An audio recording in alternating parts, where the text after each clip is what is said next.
call, please. Alderman Geenan. Here. Alderman Clark. Here. Alderman Mayberry. Present. Alderman Spargettis. Present. Alderman Talanair, absent. Alderman Parker. Here. Alderman Shipp, absent. Mayor Tomes. Here. You have a quorum. If we'd had the Pledge of Allegiance and a moment of silence.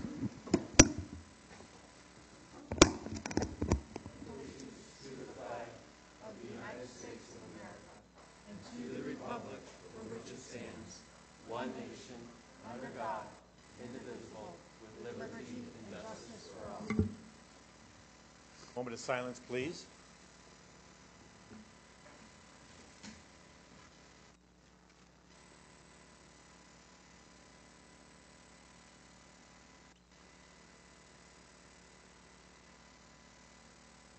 Thank you very much.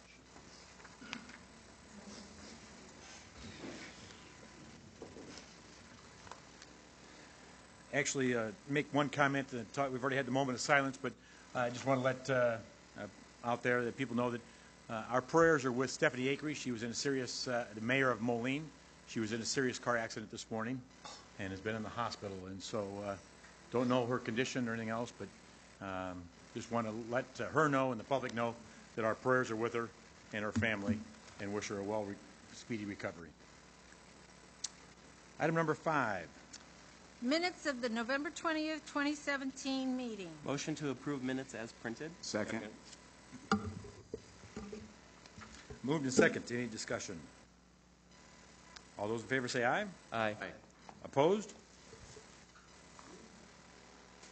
Item 6. Minutes of the executive session of November 20th, 2017. Move to approve the executive session minutes. Second. Moved and second. Any discussion? All those in favor say aye. Aye. Opposed? Thank you. Update. A couple items. Holiday lighting contest. The City of Rock Island's Beautification Commission is sponsoring the 32nd annual holiday lighting contest. To nominate a residential or commercial light display, send the name and address of the display by email to douglas.catherine@ri.gov. That's DOUGLAS.KATHRYN@RIGov.org. Or you can call 309-732-2905 by 5 p.m. on Wednesday, December 6th, 2017. Judging will take place on the evening of December 11th, when all displays should be illuminated by 5:30 p.m. Winners of the 2015 and 16 holiday lighting contest are not eligible. College District Christmas Walk. Join the annual family-friendly Christmas Walk through the College Hill District Antique Shops on Thursday, December 7th, 2017, from 5 p.m. to 8 p.m. Santa will be there to greet the children of all ages. Rock Island High School carolers will be traveling the streets and singing songs of the season. The shops will be loaded with Christmas cheer and decorations galore. And prizes will be had for passport winners. Gallery Hop. Gallery Hop in downtown Rock Island District is the foremost wintertime event for the Rock Island Arts and Entertainment District. Local and regional artists will be there, will have their artwork on display Friday, December 8th, 2017, from 6 p.m. to 10 p.m. The Hop Shop stretch all the way from 16th Street to 25th Street and from 1st Avenue to 5th Avenue. And a map will guide hoppers to each venue. These locations are not limited to artist galleries. Artists will exhibit in coffee shops, restaurants, retail shops, and entertainment venues.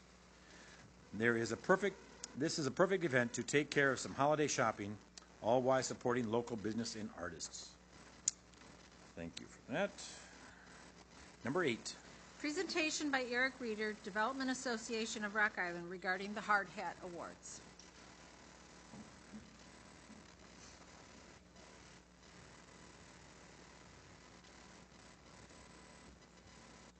All right. Well, the mayor kind of stole half my thunder there with hopping on Friday. we certainly welcome you to downtown. Before all that, I am here on behalf of the Development Association of Rock Island. This is our 29th annual Hard Hat Awards that we'll be having on Wednesday, December 6th. As you'll see in front of you, we have a secret ballot for you to vote on. This is what we do every year. This is kind of the Stanley Cup of Development Awards here in Rock Island. This is the Mayor and City Council Award selection for the most strategic new investment in 2017. That's going to take up a lot on the plaque. But in front of you, you have 3 selections to choose from. Once you're done voting, I'll take those pieces of paper back from you, as we'll have to get the names on the trophy immediately so that we can turn it around for Wednesday. And again, there is the RSVP as you've been invited to the annual Hard Hat Awards this Wednesday, Skellington Manor, 420 18th Street from 5 to 7 p.m. If you haven't already, please do RSVP by either emailing or calling the information below. A little bit more on the Hard Hat Awards for those of you who may be new to the event. This is an annual celebration of business, real estate, and economic development throughout our city. Oftentimes we kind of get bogged down by negative news out there, but there's a lot to celebrate, especially here in 2017. So we definitely would love to see you on Wednesday. And I'm sure if you've remembered everything that's happened this year, this will just be a good greatest hits. So. And when you're all done, I will collect those.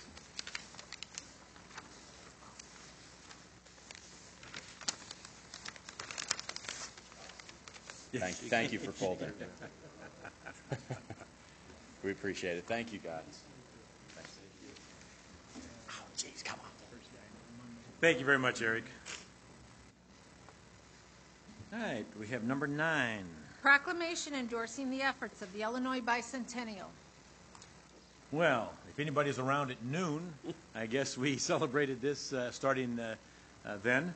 We did raise a special flag that was designed for the bicentennial year for the state of Illinois, celebrating the actual birthday, 199th birthday for the state, headed into then year-long events for the 200th year.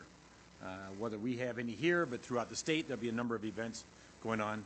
We had a few people speak this morning, or at noon, along with some 5th graders from the math and science class here. It was a good event, a little breezy and no rain. But so we have a proclamation we'd like to read in association with that. Whereas Sunday, December 3rd, 2017, marks Illinois' 199th birthday, as Illinois becomes the 21st state in the Union on December 3rd, 2018. And whereas the Illinois Bicentennial will be a year-long celebration between December 3rd, 2017 and December 3rd of 2018, which will be our state's 200th birthday. And whereas the Illinois Bicentennial will remind us all that every day in Illinois, amazing things are born, built, and grown. And whereas the Illinois Bicentennial will honor the many ways that Illinois has influenced American history, achievement, culture, innovation, and more. And whereas the Illinois Bicentennial is a once-in-a-lifetime invitation to fall in love with Illinois all over again. And together we can inspire pride in Illinois and show the world what makes the state so great. And whereas our community should encourage all our citizens, organizations, businesses, congregations, and culture and educational institutions to participate in the year-long celebration by submitting applications for the endorsement of their events and projects by Illinois Bicentennial on the participant page at illinois200.com. Now, therefore, be it resolved that I, Mike Tomes, Mayor of the City of Rock Island, along with the members of the City Council, do hereby endorse the efforts of the Illinois Bicentennial and encourage all citizens to participate and celebrate in the upcoming year by visiting illinois200.com and using the hashtag #IllinoisProud. Thank you very much. All right, item number 10. Mayor Tomes will close the regular meeting and open a truth in taxation public hearing for discussion on a proposed property tax increase for the city of Rock Island for 2017. Okay, we'll close the public meeting, and if there's anyone that wishes to speak about the taxation, truth in taxation, I'd prefer that if you could sign, there's a sheet in back, if you could sign that and or put your name on there, and then you can come forth and speak.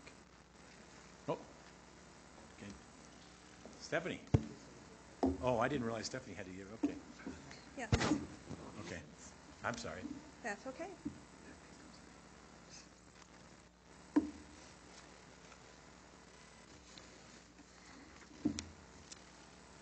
So, for the purpose of explaining the reasons for the proposed tax levy increase, I would like to take the opportunity to review portions of the budget overview that we talked about on November 20th to the City Council. And this is especially for those that are here tonight behind me, and then also those listening at home as well. Article 18 of the 35th chapter and section number 200 of the Illinois compiled statutes give us the framework for how we levy the taxes and extend them. And we must do this truth in taxation hearing as a result of the fact that the proposed budget, proposed levy, includes an increase that's greater than 5%. Tonight I will quickly review the goals of this year's budget process and the total budgeted revenues and expenditures of the city, but the focus tonight will be on the general fund, particularly along with parks funds and the library funds, as each of those three funds do receive support from our property tax levy. So our first and foremost goal was to prepare a balanced budget for all of the city's funds. And we talked a little bit about what a balanced budget means on the 20th, but in general terms, it's revenues exceed expenditures. Some of the city's funds have challenges, and it was management's goal to keep financial impacts to a minimum, but at the same time provide funds for the services that the citizens in our business community deserve to receive. But it was also our goal to be fiscally responsible, and contained within the budget are the city's fiscal policies that give us guidelines for fund balance levels and contingencies and revenues. And the city has weathered some fiscal challenges in the past, and it is important to preserve our position currently, but also to set the stage for our future financial health. So the entire city budgeted expenditures are $117.1 million, and this is less than last year's total city expenditures, which was about $133 million. This chart gives the total of our budget for 9 different departments across the city and 44 funds.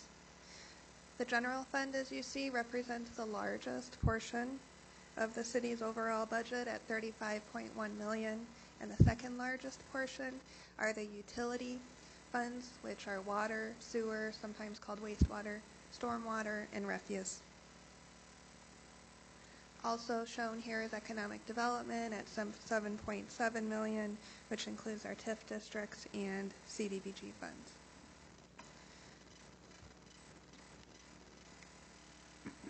Another way to look at the total city's budgeted expenditures is by category, and so this slide shows you that the largest portion of our budget is personnel-related costs at $47.7 million, and that slice of that pie is 41% of total expenditures.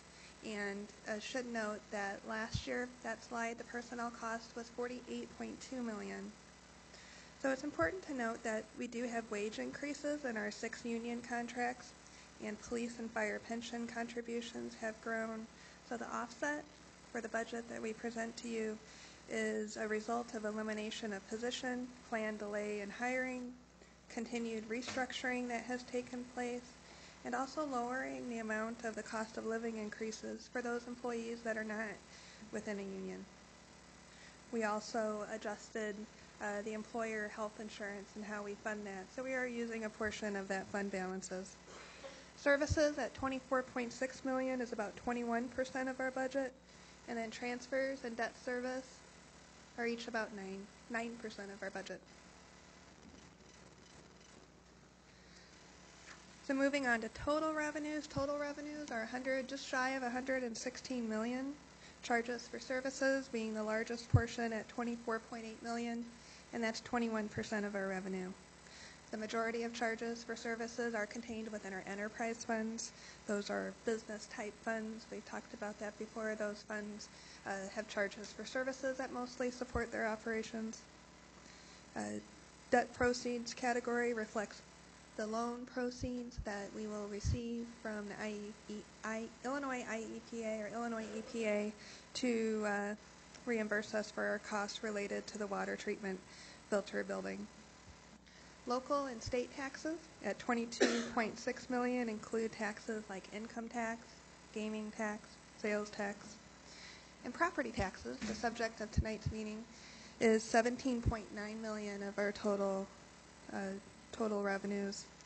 And 17.9 million is not just our property tax levy. We have to keep in mind that we do have 7 active TIF districts, and so that 17.9 million includes the TIF increment that those TIFs receive. So both of those categories, local and state taxes and property taxes, combined together represent about a third of the city's total revenues. So total revenues is less than expenditures. Expenditures was 117.1 million. So the difference is being funded by current reserves. Most notably, it is planned to use part of our debt service fund to pay some bonds for 2018 and a purposeful reduction of the health insurance fund balance.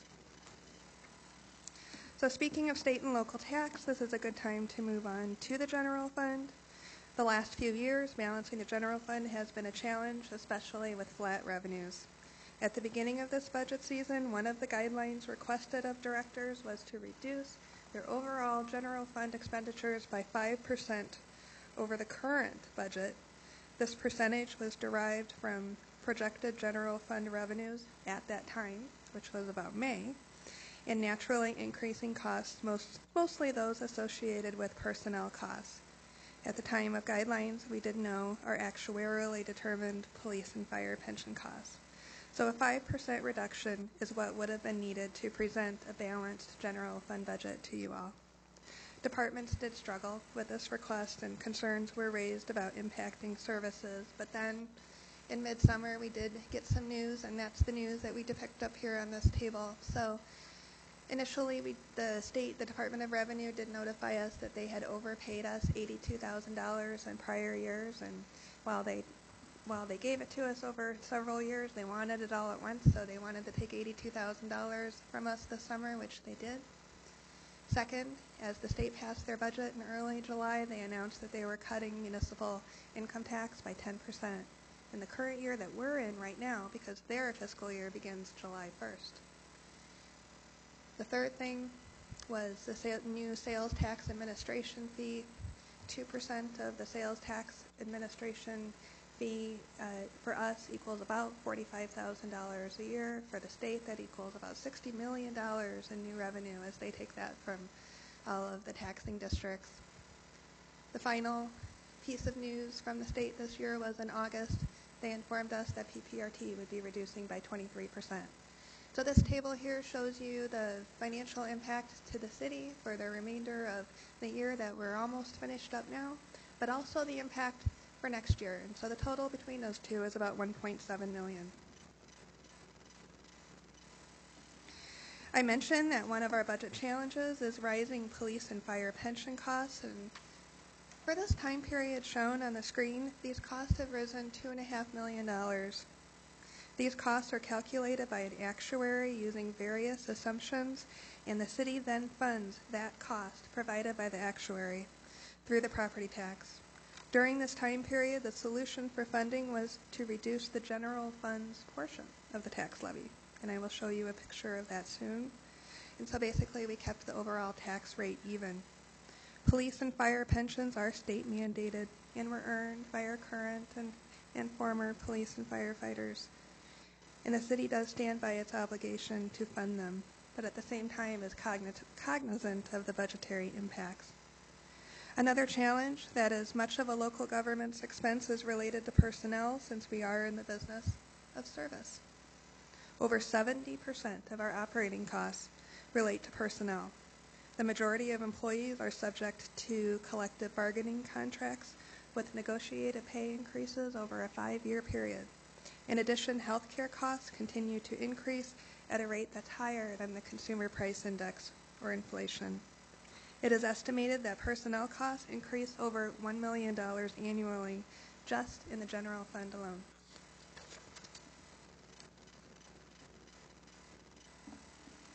So the proposed budget solutions incorporated 3 areas. Some solutions are lasting, others are temporary in nature. The 3 areas were expenditure reductions, both cuts and delays, revenue increases, and use of fund balance reserves. General fund departments reduced their budgets before finishing them in August, and further cuts were made since then, including elimination of 5 vacant positions, 2 of them being police, delay in filling positions, restructuring positions, and reducing the planned cost of living adjustments for non-affiliated staff, continued delay in vehicle replacement, and street maintenance and other projects.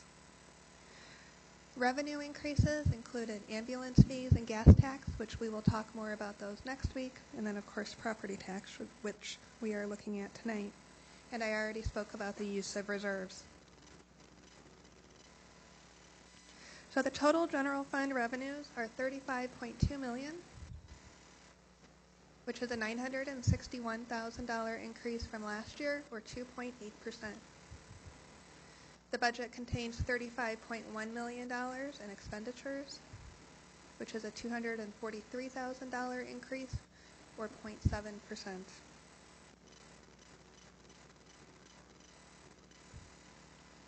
Continuing to dive in some detail on the general fund budget again is $35.1 million. Both the percentage for each department of the total general fund budget is shown, plus the total budget in rounded millions.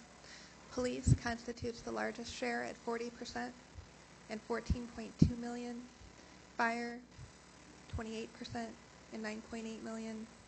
Public Works, 15% and $5.3 million. Those 3 areas alone of the general fund represent 83% of our funding, or spending, I should say. Another way to look at the total general fund is by category. No surprise, the largest category is personnel at $26.8 million. That's 76% of the general fund expenses, and services are 18%.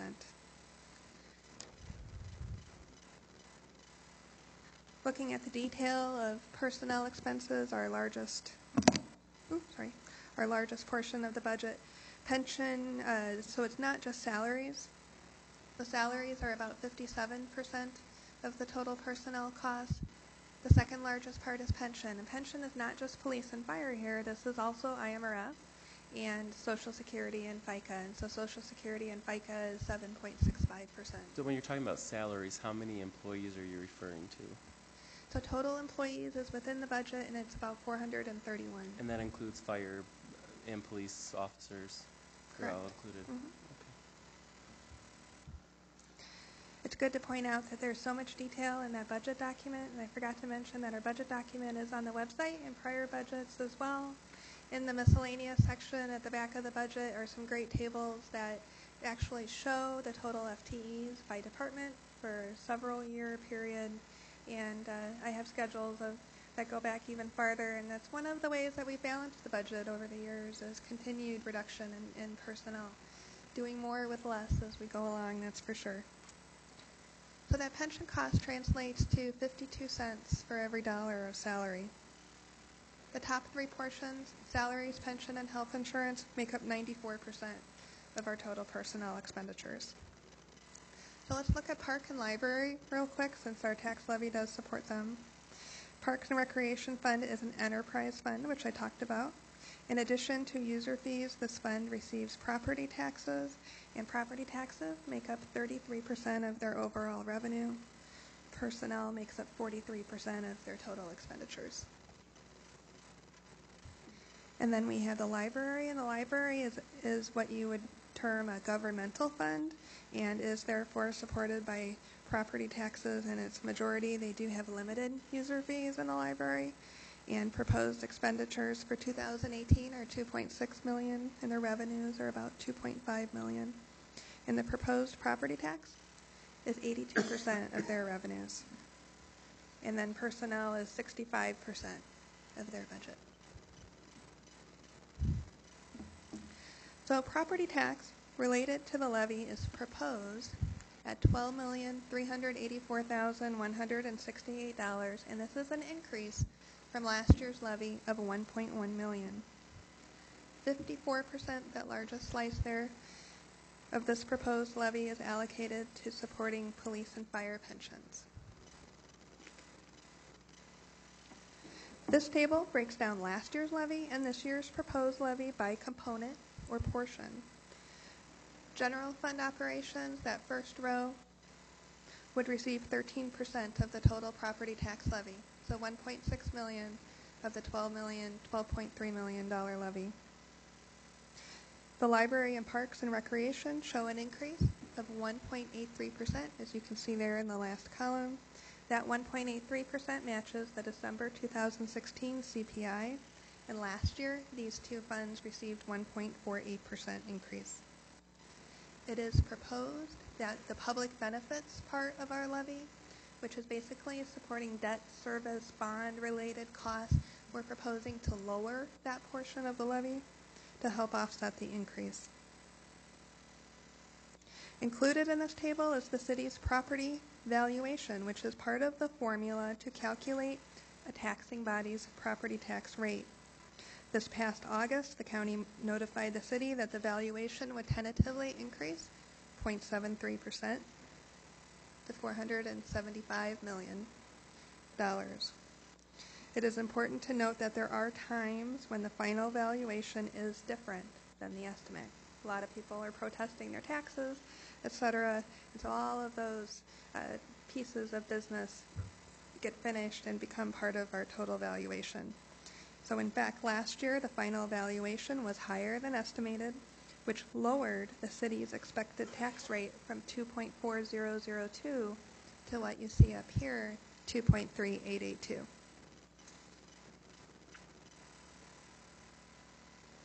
This historical schedule shows the city's tax rate back to the mid-1980s. In the early 1990s, the rate reached a high point of 4.1249, after which it declined to a level where it has remained fairly flat this past decade. In 2005, that point there, the rate was 2.573. The proposed levy to support 2018 budget estimates a tax rate of 2.6022. A quick look at the city's EAV history back to 2003. The city's EAV did decrease in 2012, this data point here, in 2013, and has seen an upward trend since that time. The straight line here is a trend line inserted for visual purposes, but the data points are the green dots. So as stated earlier, there are multiple portions of our property tax levy. The last column depicts the proposed 2017 levy of $12.4 million. Fire and police pension costs are provided through the Pensions Board's actuary, as we talked about, and do continue to grow. So you can see for the 7-year period, the police and fire are the orange and pink sections, that over this time period it has significantly grown. You can also see the bottom portion, which is the general fund. That's where I referred to. We've balanced the levy in the past by reducing the general fund portion of the property tax. Parks and library have stayed much the same. And you can't really see it from this graph, but actually in the first 4 years of this, it's exactly the same, no change. So each of the last 2 years, we did extend a small increase to them, and then we have another proposed increase to help support their operations this year. So property taxes certainly gain a lot of attention by citizens, but it's important to keep in mind that the city of Rock Island levy is just a portion of a property taxpayer's bill. So we refer to that as overlapping tax districts. So if a business or resident looks at their property tax bill, there's multiple government agencies listed on there, such as the county, township, the city, school district, airport, college, as in Blackhawk College, and the Transit Authority. So for this last year's levy that we just finished paying earlier, or last month now, the city's portion of the tax bill here in the majority of Rock Island was 23.3%. You can see over time for these last 6 years it has declined, was 25.1% in the 2011 levy, and the largest portion of our levy is the school district at 52.4%. So when we're talking about an increase in our levy, it's just the increase in that portion, the 23%, the less than a quarter of the bill. So what does the proposed tax levy mean for a homeowner in the city of Rock Island? We use a threshold of $100,000 assessed home value, just it's the easy round number to work with. A lot of homes here in Rock Island are less than that, but this is just an easy way to look at it.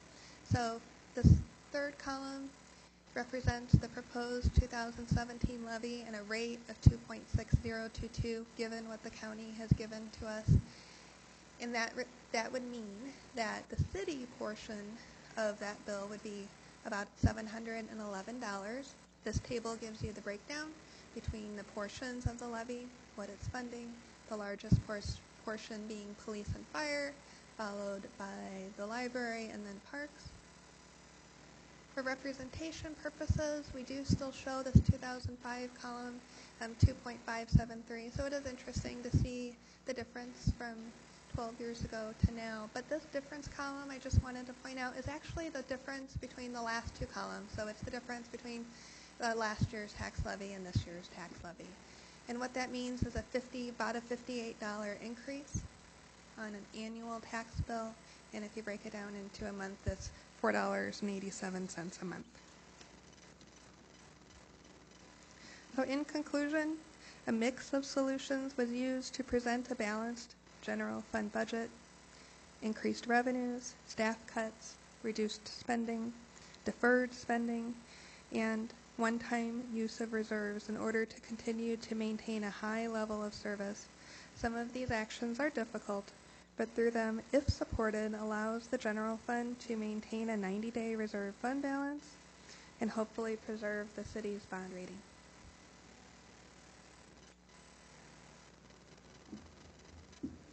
So with that, I will turn it over. Thank you very much. Is there anybody in the audience that wishes to make any comments? Yes. Scott Cook, I did sign a sheet. Okay. Appreciate the opportunity. I realize, very enlightening, a lot of good information in there. One thing as a longtime resident of Rock Island that concerns me, I guess, or I want to address, and I don't know how much you can address it here, but and I realize it's not a large percentage of the budget, but retail development, as you look around the city, not just on this side of the river, you know, our neighbor to the east, you see a lot of retail development going on. And I realize it's not as simplistic as I'm going to make it here and, you know, due to our time constraints. But I work for a company that's based here in Rock Island. I lived here 25 years. It's really frustrating to see most of my coworkers, most of people I know who own businesses, not really even giving Rock Island any kind of consideration when it comes to either moving here as a landowner, property owner, or business owner. And again, I'm sure that you're prioritizing retail development. I guess as a citizen, we don't see a lot of that. We don't hear a lot of that. I don't know if you can address it here tonight, but I grew up in Moline. I've lived in Rock Island 25 years. I love Rock Island. We've raised my kids here, love my neighborhood, love the city. but it's frustrating to see again where we see a ton of development in Moline. I don't know, and I realize when I go to some of these public meetings that we are having to look at the Quad Cities as a whole, and I appreciate that a lot of city leaders that I talk to on the other side of the river and here locally too are kind of looking at it in that way. I think that's really important. I do think that Rock Island has a lot to offer. But I'm wondering if you can maybe address, if you can give us some insights. I don't mean to sound negative. I just kind of, the last previous council, I guess, I just didn't see a lot of activity there. I was really frustrated by that. It just seemed like it was very ineffective, inefficient, unproductive. We have a great piece of property. Again, not sounding negative, I think their stewardship of public money was not very good with that piece of property down there on 11th Street in Rock Island. And I think we have to try and develop that. I mean, really, it's a quarter for the city. It's kind of the face of the town when people are coming from the south or the north and passing through our city. I think it is important to for the sake of just appearances, to try and get something done down there. I realize we have some limitations land-wise here too in Rock Island, but just as a citizen of Rock Island, I just like to see or hear about the priorities that we have or that you have for retail development here in our town to help broaden out that tax base. I mean, I realize that's, $60 a month is not a lot. I get that as a net on $100,000 assessed value. However, it doesn't sound good. You know as well as I do. When somebody says, hey, I'm raising your taxes, it doesn't look good, and it doesn't make people happy. And it just seems to me if we don't develop more retail space, the only place to get the money to run the city effectively is from property owners. And that's going to wear thin. And in fact, it already has worn thin. As you know, we're losing citizens to the other side of the river and to Moline daily. So I don't know if you can address it here tonight, but just want to make my plea for that. And I appreciate everything that you guys do for us. I know you spend a lot of your own time addressing these issues, and I do appreciate your service. So thank you for that, and thank you for the opportunity to speak. Thank Scott, you. Scott, could you stand up there for just 1 second? Sure. Do you want or need his name and address for the I record? think you put it back on the sheet back there. You I did. signed up back Okay, there. that's fine then. Then, I don't know if I heard you correctly or not. Did you say $60 a month for a $100,000? Oh, $60 annually. I'm Okay. sorry. For I $5 just- a month. Right. I just want to make that Yeah. correction. No, I guess. misspoke. Yeah. I apologize. Thank you. Thank you. Is there anybody else that wishes to address the council? Yes. Did you happen to sign up back in the back, or you I had a- did, yes. Okay, thank you. Yep. So William Nunn, also a resident of Rock Island County, moved back here about 14 years ago. Like Scott said, I've grown up in the city, love the city. But when I hear property taxes, it gets me riled up. You guys hear my voice, it's kind of wavering here. The thing that concerns me are a couple, maybe threefold. He's touched upon one of those. I don't see the economic infusion here from other companies that we're bringing into town. That's a shortcoming, huge. Second to that, when I'm hearing my property taxes go up, I've already started looking. Not only Davenport, back in Texas, I can get a house, $150,000, and I'm paying less taxes. It doesn't make sense. My question becomes, what are we doing besides just raising taxes? I saw your other three proposals. You talked about expense reductions, revenue increases, and budget, something else. I can't recall the third item. But those other three options, are they going to address your budget crisis? Or do you have to have this property tax in order to reach your budget deficit? So if we could talk to that, that'd be good to hear, because what I'm going to recommend is we take that off the table as much. $4 is not a lot to one person, but we keep hearing property taxes, and property taxes. We've got to stop fixing this with our money. We've got to get more ingenious in how we address this. So let's talk about those items if you could. Thank you. Okay? Is there anyone else out there that wishes to speak? Can we respond, or are we going to wait? No, yeah, it's fine.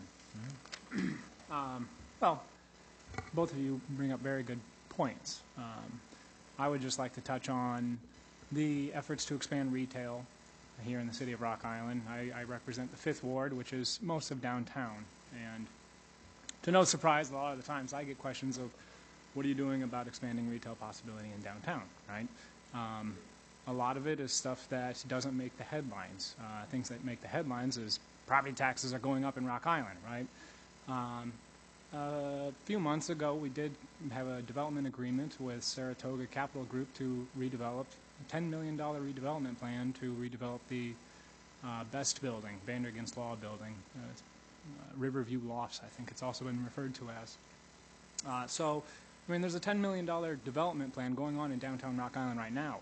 No shovels not going into the dirt right now, but these things take time. But you know, we are trying.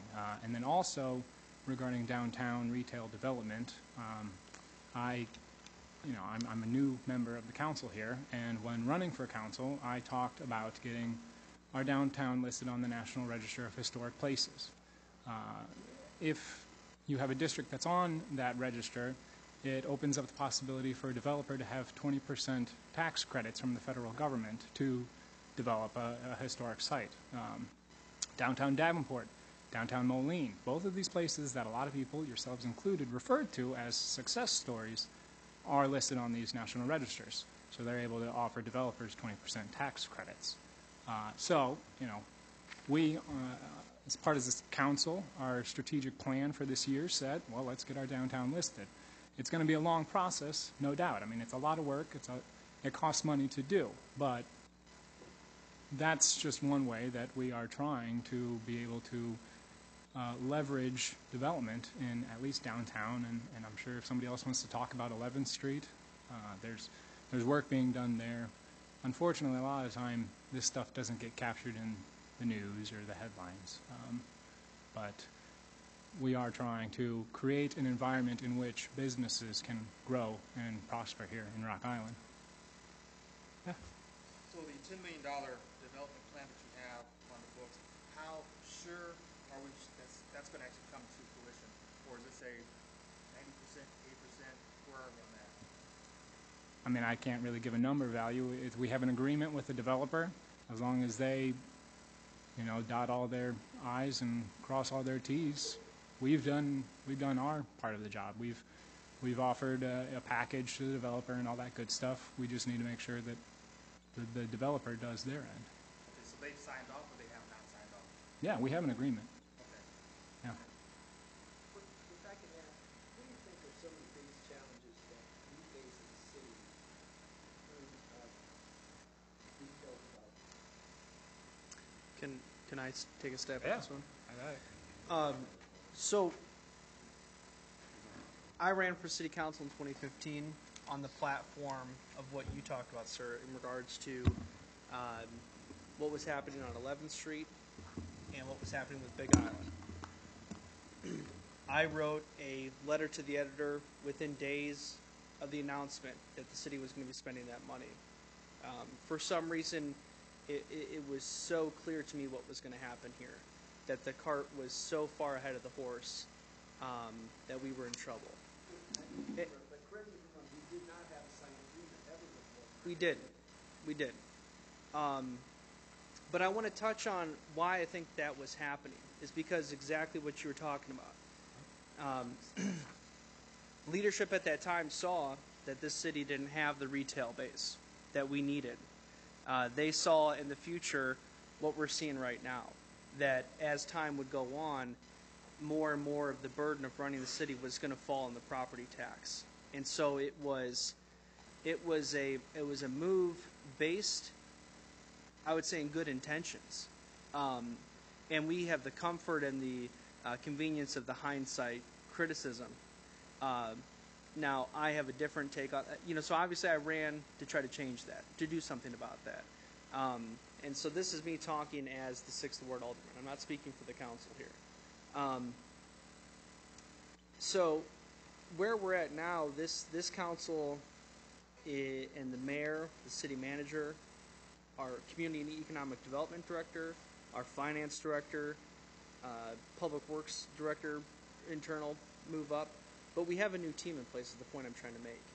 And, you know, when Stephanie was showing the sort of the historical picture of where we've been at with taxes and such, I think for years there was always this kind of this fear of having modest increases, that we could go up 0.5% each year to kind of keep the reserves in place, have the money in place for economic incentive packages, whatever it may be. So now we're at a point where we have a team that is, I think, seeing this with this whole situation, the whole situation that the city's in from a macro perspective, and thinking about the competition we have from our neighboring cities, the difficulty in starting up a business, the factors that a business is looking at. You know, I spoke with a representative from Costco when they were going over to Davenport, and I made some efforts to make some calls and say, why not here? And from that corporate perspective, it was, well, we're looking at gas tax, we're looking at sales tax, we're looking at a whole slew of factors. And at the end of the day, the business is going to make the most informed choice for themselves on where the profit can be the highest. And now we're competing against these deeply entrenched economic corridors on John Deere Road, 53rd Street, Davenport. So I say all that just to communicate that this council is acting in, I think, an informed sobriety of the reality and the challenges. Now, where we go from here on 11th Street, what I see our team doing now is looking to get a private developer in the mix on this, something I felt, and others here certainly agree, that we could work with a general developer or contractor who has connections and expertise and kind of give them an incentive to develop that plot and work creatively, as opposed to just putting money on the table. Try to get other partners involved with this and say, who do you know and what can you do with this that we may not have those connections. I know we're looking, and we've been working strategically in the Columbia Park area at 6th Avenue with McLaughlin, Hill and Valley, and looking at this as a long-term core for that manufacturing aspect, that we want those jobs in the city. And then in terms of the downtown, as Alderman Parker had said, there's a lot of exciting things going on that, we've got new people down there, we've got new ideas, so those things are going to take some time to play out as well. But this deal that we did pen with Saratoga Capital is different from the 11th Street insofar as there's no payouts until work is done. So we've protected ourselves and protected our investment on that end. So we're learning from the past in that regard. And I think that's very, very important. So the way I see our Community and Economic Development Department, we have a new director in place, is a group that is hungry to get small to medium-sized wins in place. We've got a Casey's going up in Southwest Rock Island. That's going to serve as sort of a diesel hub to serve that community out there. That's really exciting. We've got 2 new vendors downtown that are providing groceries of different type, fresh foods versus sort of a convenience model. And so these are little things. This isn't the Trader Joe's, this isn't the Costco. But where we're starting off at, I think that's the scale. I think about CVS on 18th Avenue. I know we're looking at 18th Avenue, we're looking at 14th Avenue in a way that's different than we did a couple years ago with the previous team. So we want to capitalize on where our business is already at. The last point I'll make before turning over to my colleagues here to make some comments is that I think one of our greatest challenges is combating the perception out there, and perception is certainly the reality. The perception is that people don't want to move here, or people don't want to have a business here. And to both of those ideas, I'm really confused by. I moved here in 2006 to go to Augustana College. I've been here ever since. I just bought a house with my fiance this past Friday. We're committed. We love this city. It's an awesome place to be. And when people talk about the business side, I think, how offensive is that to the businesses that have been here for years and have been successful? You know, I think about these places like Handy True Valley or M&M Hardware that are in my ward. And I think what these other businesses don't realize is if you come to Rock Island with a good, legitimate business, you're going to be supported for years. If you do it right, the people in the city will do right by you as well. Think of Cool Beans, Theo's, smaller operations. But I know we've got light manufacturing, and it goes up from there.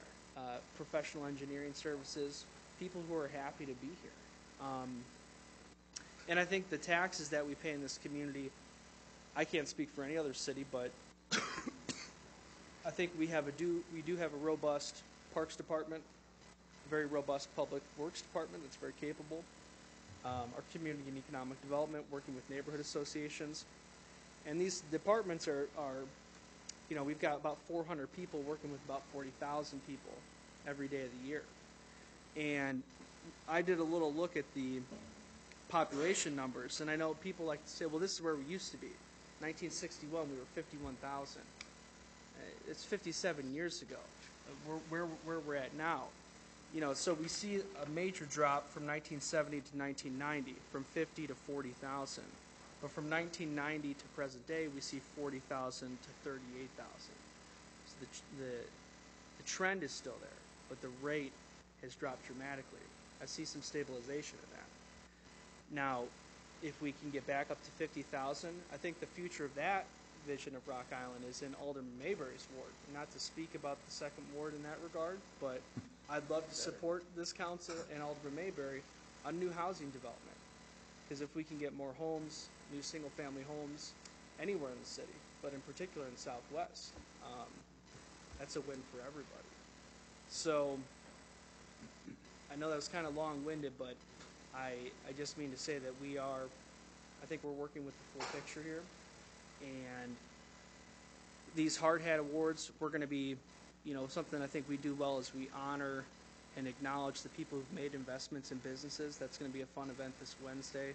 I know we've got an idea of a business social in the new year to get investors to come in to look at properties and incentives in Rock Island, to shake hands, have some drinks, appetizers with people, and build relationships. Because I think how we combat that reputation of Rock Island isn't open for business or Rock Island isn't a place that's good for business, we have to get in front of people who are of the business community and tell them, you're dead wrong. This place is great.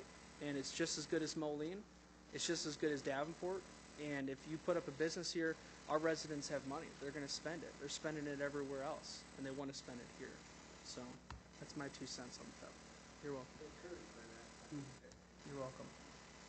And I guess one thing I'd add that just to lift up that Stephanie already has reminded, you know, like any other municipality in Illinois, there are state contracts and there are state mandates that we're tied to that we can't control within the budget, and that includes 6 union contracts. That includes our fire and police pensions, which you can see over historically are squeezing on the budget. And so bringing business retail in, of course, to help with that. But that's going to be a growing trend, too. And not just in Rock Island. That's going to many municipalities are going to feel that pension squeeze. They're going to have to go to their property taxes. Yes, if I may, Mr. Mayor. I'm not sure whether your questions were asked. If we could have Chandler Poole come up, our CED director, and he can better tell you. You were asking about what Rock Island's doing. Okay, I am the second ward alderman. He can tell you some of these things, these positive things that are going on in Rock Island. Chandler, if you would. Okay. Some of the things that we're working on right now, you hit on a number of them. First one, let's talk about the big one, 11th Street. The Watchtower site is 23 acres of prime developable opportunity sitting there. Yes, the city spent $15 million on it. And that's what it is. Can't go backwards, you got to go forward. Right. Well, back earlier in 17, the mayor and I and our economic development manager, Brett Gardella, went to Chicago to attend the ICSC convention. And while there, we were able to actually track down the former employee of Walmart who walked that parcel through the approval process at Walmart. And we talked to him about it. He said that it was approved, 100% approved. And we said, okay, what happened? He goes, well, you suffered the same fate as 180 cities around the country. Walmart just pulled out. Said the site was approved. It's not you. It's not the site. It was a corporate decision. All right. Well, that makes me feel a little bit better, knowing that they had done their due diligence and they liked the site. So for us to go forward, when we went to that convention, we had 7 meetings lined up prior to us going. By the time we left there, it was over 30 developers that we spoke with. All of them were like, this is an incredible site. Very, very good. We never marketed it. So what you're seeing now is more of an aggressive approach from the CED department to take parcels that the city owns and market them.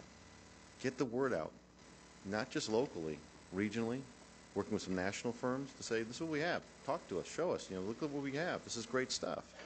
And the response has been very, very encouraging.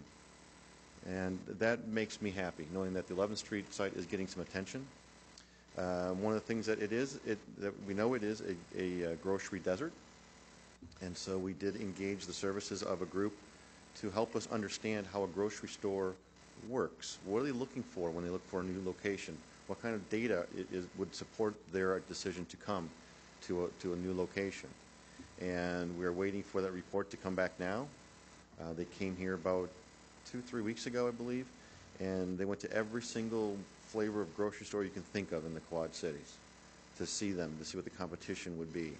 And their first reaction when they saw all those and they came to the site was, oh my goodness, why isn't there one here? That to me was just an incredible shot in the arm for us, saying, all right, we're on the right path. We're doing the right thing. So once that report comes, we'll have a better idea of how to talk intelligently to a grocer to say, this is what we have, this is what we believe the site will generate weekly as far as sales, and how does it fit into their pro forma. So that, to me, is a very encouraging step. Okay. Look at some of the other sites we have. One of the things that we did when I first got here, and my staff, we worked on, was understanding the universe of properties in Rock Island. We broke the city up into a number of different commercial districts. The Southwest, we split into 2. We split the downtown into 2, 11th Street Corridor, Sunset, and Columbia Park, and a couple of others. And what we did is we looked at every single building that we thought was a good commercial building that should be tracked within that area. And we said, okay, this is how big our universe is. This is how much raw land we have in those particular districts. And I'm sure, as you can probably surmise, there's not a lot of raw land sitting out there for us. Okay, that's all right, but at least we understand what we have to play with. That's something we haven't done. Now what we've been working on for the past couple weeks is understanding what is available for lease or for sale in those commercial districts. Now we're getting a real good taste of, we found our parameters, now we're going to start figuring out what exactly is in there that we can start marketing. And we've reached out to the brokerage community to say, how does this work? Your building you have, what do you have available in the city of Rock Island? Is it for lease, is it for sale? What are the going rental rates? What's the asking price for the sale? Building specifics. What you'll see coming up on our website here, hopefully relatively soon, will be some very basic information to start with on what's available in Rock Island. So when businesses are looking to come to a community, they aren't really looking for right out of the chute, a Chamber of Commerce. They will look at that on the hit list, but they want to know about the city. So they're going to query on the city itself. And having that information available on the city's websites, one of the first stops that a site selector or a company will look at. I guarantee it, I was on the other side of the table for many years, and that's what we did. So we'll start seeing that coming up. So you're seeing us be much more aggressive on who we are, what we're doing, how we're getting out, working with the Chamber of Commerce, working with Quad City First, promoting Rock Island and the Quad Cities for companies to come here. We're actually working on a services agreement that hopefully eventually will come before council for approval with them to help us market the city even to a greater degree. We reached out to the state to say, we're here, we're living, we're doing things, work with us, talk to us. And the state may not have a lot of incentive packages, but a lot of money to give out, but we can work with them. Because the city of Rock Island may not have a lot of money to throw around like a lot of other cities, that just means we have to be creative. And we have been. We did it when we talked about the Vandergans building, the Best building. Pick a name. But what we did there is our incentive package is based upon performance. Whereas before, a lot of incentive packages are here's money, here's money, here's money, and there's no actual tied to any type of performance standards. This one, they have to perform. They have to get a certificate of occupancy, which means all the code issues are resolved and they can move people in before they can touch the money. And that holds their feet to the fire and says, hey, you got to perform. So you're seeing a little bit more of a different twist on how the city does business. I'm very proud of that fact that we've worked hard with the finance director, city manager, and the mayor, and with you guys to say, this is different. We need to take a little bit bigger stand and say, this is how we're going to make things go. So, hopefully that And if helps. you would touch on Casey's there in southwest Rock Island. Sure. The Casey site on the northwest corner of Andalusia 92, it is being reviewed by their corporate team. The engineer that came down saw nothing wrong with the site, liked it. It's gone through their process. They've done their boring and their geotech on the site. And what's really encouraging is when we talk to them, we ask them, could you make this more of a corporate filling station as well for the companies that are out there? So we can kind of keep that all right there, and this is rather convenient. And they love the idea. And what we have is a site that's larger than they typically build for Casey's. They do have some of these type of operations, but this one's going to be bigger than they've done in the past. And so we're very, very encouraged by that. All our conversations with them have been very, very positive. Just waiting for the final yes to come through. So the future is bright, contrary to what some people think about Rock Island. Absolutely. Absolutely. You look at our traffic, look at the demographics, look at the sites that the city owns. We have some very attractive parcels for redevelopment. We just never put them out there. And now we are. And Chandler, how long have you been on staff? Actually, 1 year as of Friday. And you've recently hired some new employees into your department as well, so it's kind of a... We've taken the interim tag off a couple, and we hired a new urban planner too, and it's been fantastic. Great. Chandler, do you have an ETA on when we're going to get the conclusions of that grocery study? Within the next week or two, would be my guess. Thank you very much. Thank you. Yep, Thank no, you. just and not to belabor it and once again with you. There's a restaurant that's under remodeling up on 18th Avenue that's looking to open up. There's another one that we're working with that's going to be down off of Blackhawk Road, and same one is going to also take a look at opening one downtown. And so there's 3 new right there that are not open yet that we're in works with and trying to help them finalize things going on. So there's some stones that have been turned over.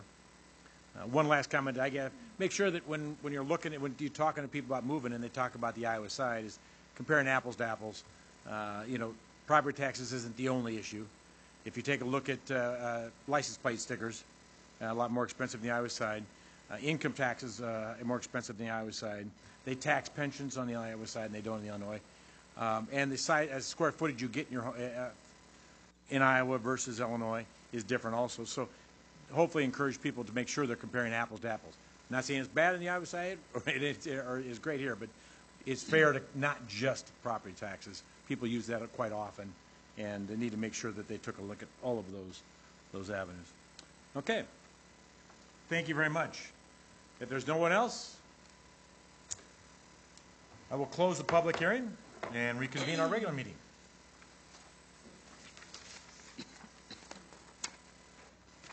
I believe we're on item number 11. Claims A through C. A, report from the Human Resources Department regarding payment in the amount of $1,250 to Antonio McGee for general liability claim.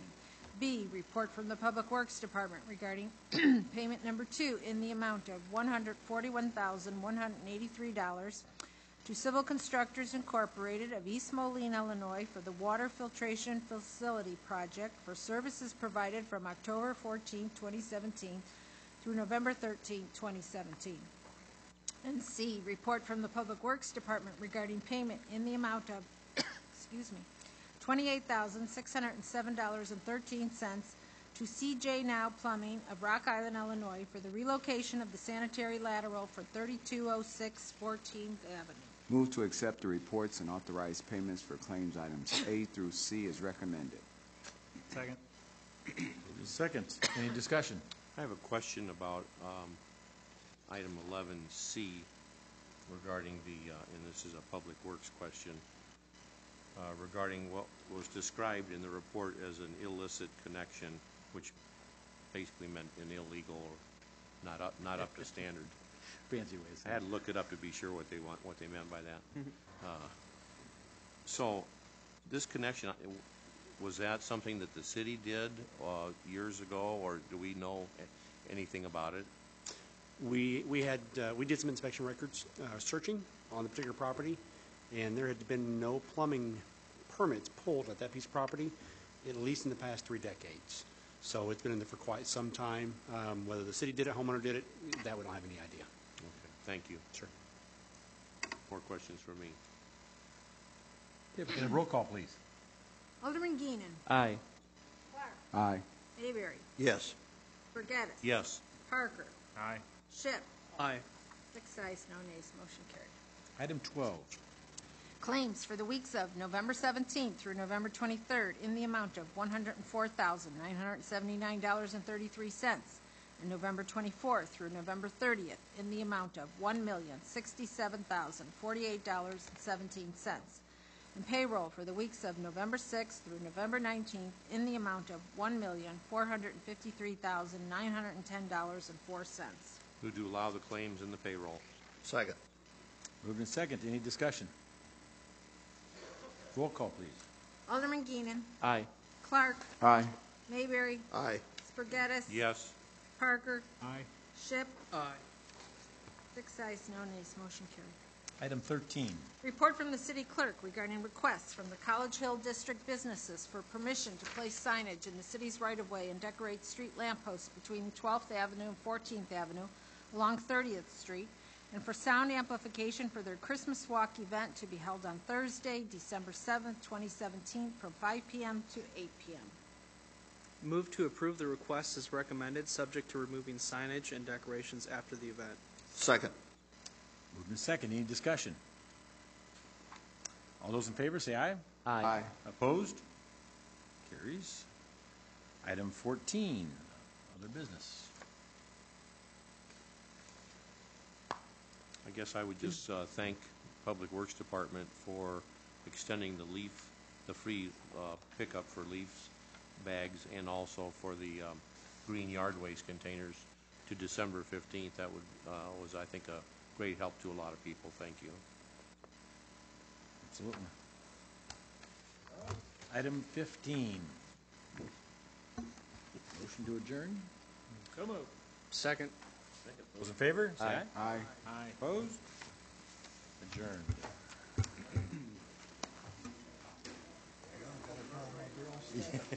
I got a full cart, a bunch of bags. And more to go.